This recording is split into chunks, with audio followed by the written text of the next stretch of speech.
Well, a fragile ceasefire deal between the U.S. and Iran initially sent global stocks surging and oil sliding below $100 a barrel. Bitcoin also rallied past 72,800 and triggering a short squeeze as institutional inflows were back. But the Iran war revealing a dual reality in the digital asset market. Stablecoins became the actual currency of geopolitical survival on the ground in the Middle East. And as traditional finance accelerates its push into real-world tokenization, frontier markets are colliding with massive geopolitical uncertainty. And as the new quarter kicks off, Franklin Templeton announced it is acquiring 250 Digital to launch a brand new unit called Franklin Crypto. Well, joining us now live at the New York Stock Exchange is Chris Perkins, CEO of 250 Digital Asset Management, a spinout of CoinFund's liquid crypto strategies. Chris, so great to have you on. Thank you so much for joining me. Remy, so good to see you. How are you? I'm doing very well. There's a lot of volatility across the markets, but first, congratulations on this new role. So tell us how you're going to be bringing your crypto native background to Franklin Templeton.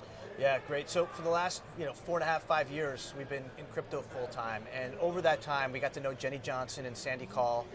And their vision for the future of crypto and digital assets is just so aligned with ours. And so we were so happy to be able to announce that we're going to be joining Franklin. And I'll be the head of Franklin Crypto, which is a brand new unit. And what this tells you is that crypto's institutional moment has really arrived. This is the institutional era. And our job is to speak to our clients all over the world. And what are they saying? They're saying that they have risk. Risk not for being in the asset class, which would have been the past. Now they have risk for not being in the asset class. And so our job is to help them navigate this really complex field of crypto and digital assets. I could not be more excited. Well, congratulations once again, and we look forward to having you back on the show to talk to us about what's actually happening at Franklin Templeton.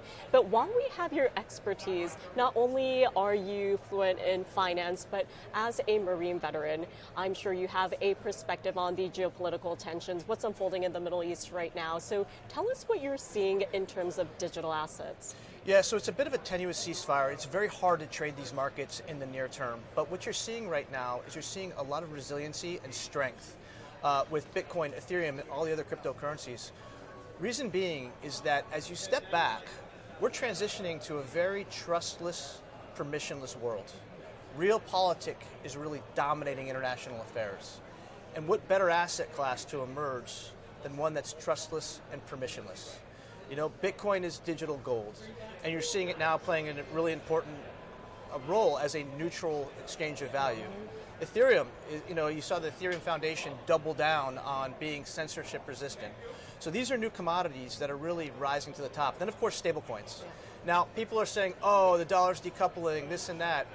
Maybe at the governmental level, but underneath, when you speak to the people, there's an insatiable demand for dollars. And I want you to watch the stablecoin markets. You're going to see that market cap explode, which really just feeds into the greater crypto adoption across the world. Yeah, and speaking of which, I do want to get your take on regulation. So you highlighted what's happening with stablecoins as well as the major crypto pairs. So I do want to get your take on what regulation should look like, not just in the U.S., but also in the overseas.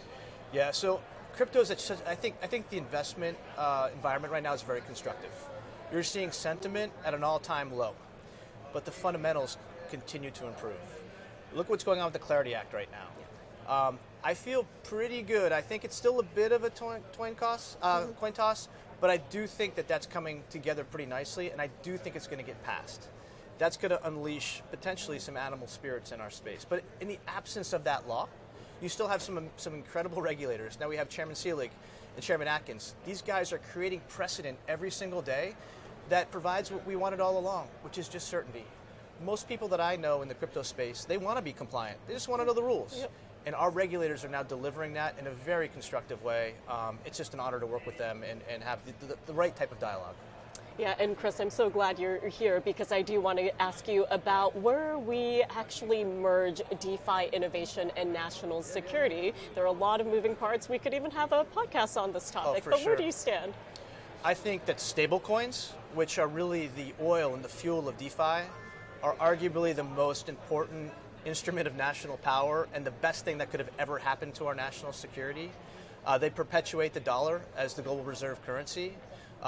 They're traceable, trackable, and I think that DeFi and national security actually go hand in hand. I couldn't be more excited about the space. Now, you're seeing some issues continuing with hacks. The good news is that there's new AI tools coming online that'll enhance our defense.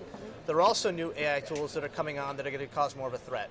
And so it will continue to be a cat and mouse game, but I think with ongoing focus on security, I think we can get DeFi to a very good institutional place in short order. And then finally, from an asset management perspective, watch vaults. I think vaults are going to be defining technology where you can really provide customized solutions for your end clients, understanding what their investment needs are, deploying smart contracts, and then giving them the yield that they need.